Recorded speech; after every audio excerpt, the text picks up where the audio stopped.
Connected to NCTV45 to receive the information on events going on in and around the area on a daily basis. Programs to view are Newswatch, The Morning Show, and Community Happenings. NCTV45 takes pride in bringing you the event and organization info that you want.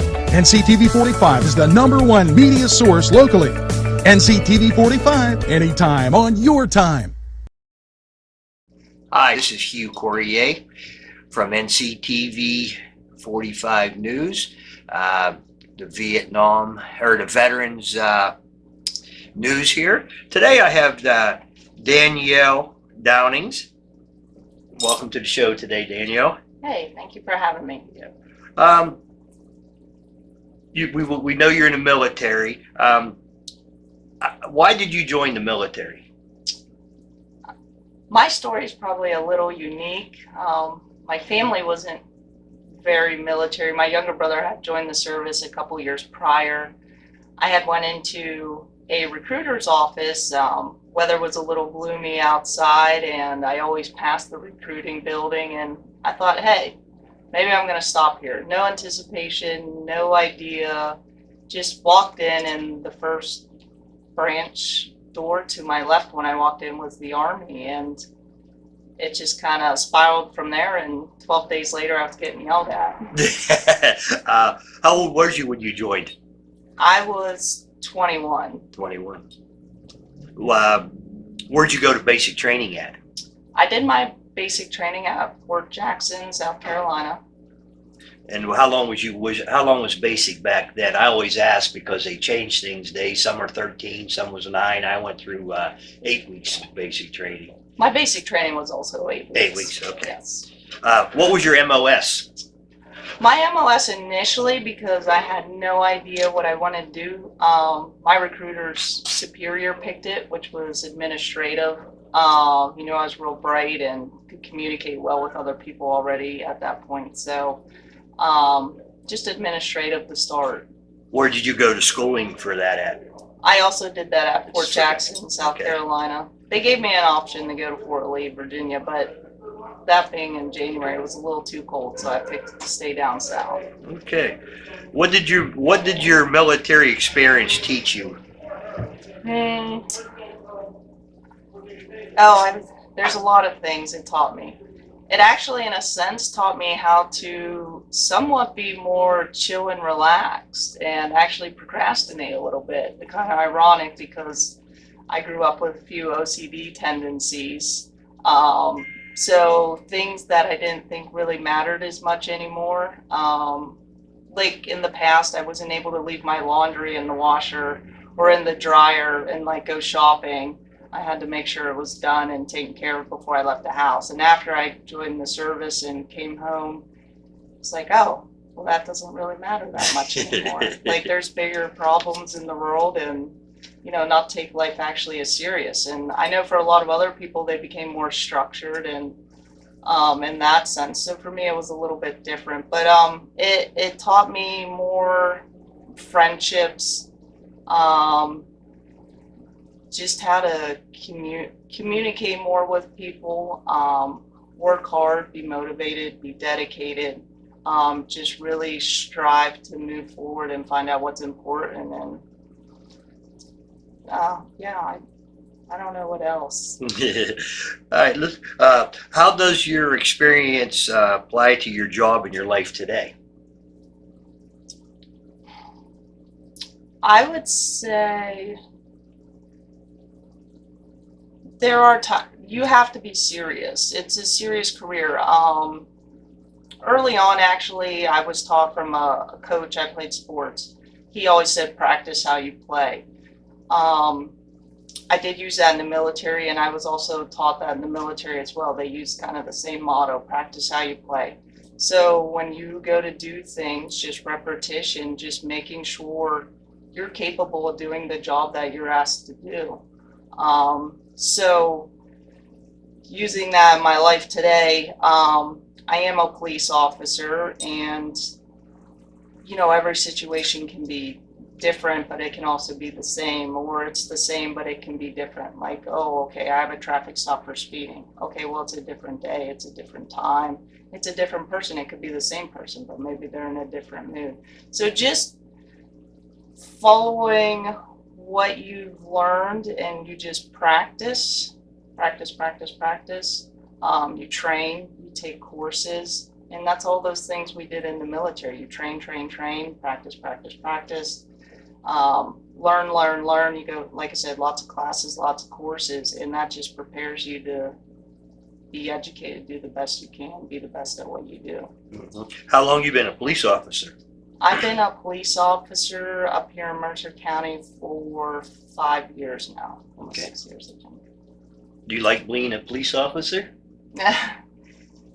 Good question. It's a love-hate relationship. Days you love it, days you hate it. Yep. Some days you really do got to remind yourself why you do what you do, to see the good in people and actually help people and be there.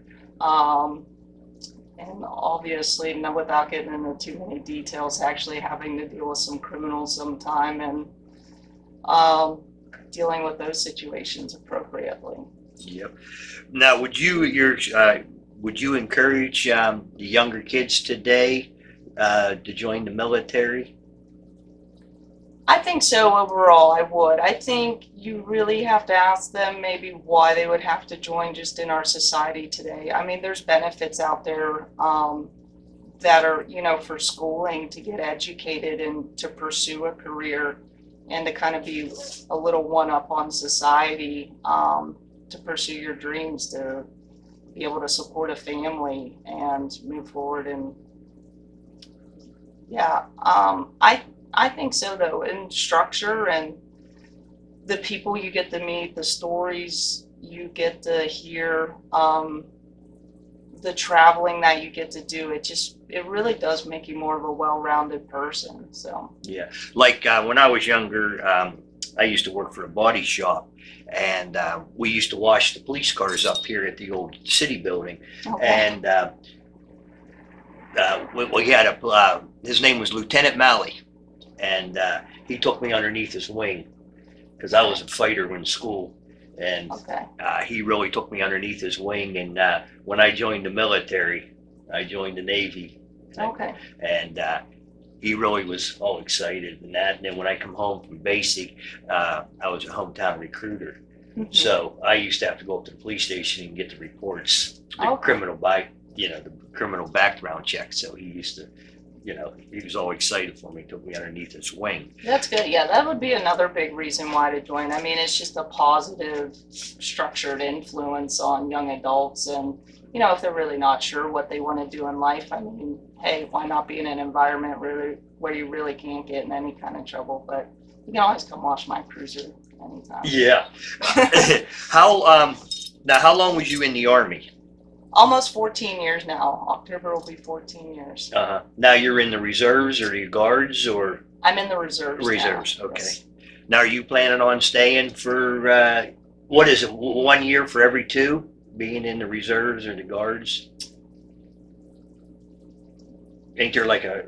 Yeah, it's still just based off retirement Retirement. points. Like, I know different branches have different acronyms for it. So as long as, like, in the Army, we have what's called UTA, UTA and stuff. So like we get so many points per drill. We're only required to, I think, have like 48 a year, but that's easy to get as long as you show up here once a month, like 2 weeks out of the year. You get just for being in the service that year, you get 15 right off the bat. Yeah. So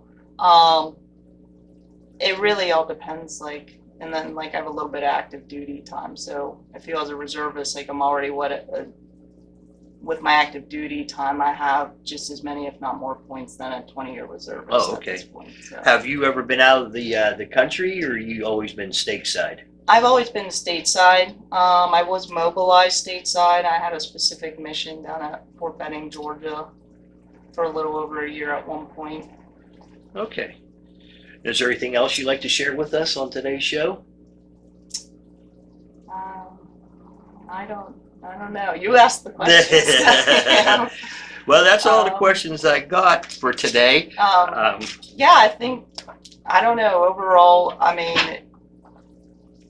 I've met a lot of friends. I've got a lot of stories.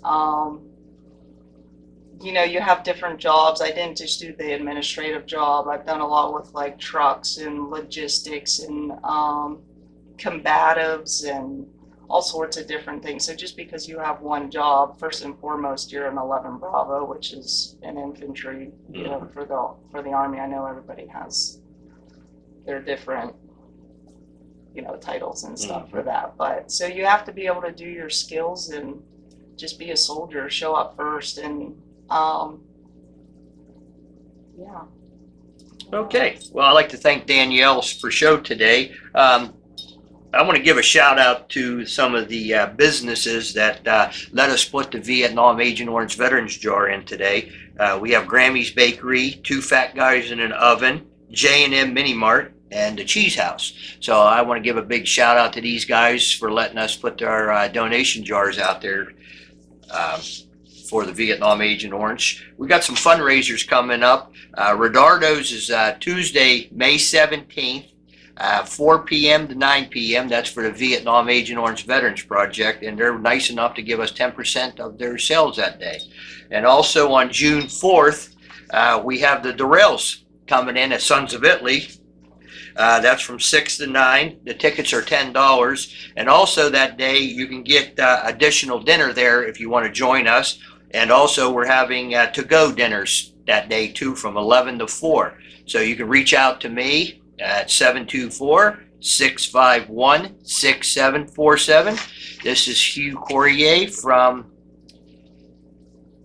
Veterans News, NCTV45. If you think there's nothing to do in Newcastle and Lawrence County, then think again. Always stay connected to NCTV45 to receive the information on events going on in and around the area on a daily basis. Programs to view are Newswatch, The Morning Show, and Community Happenings.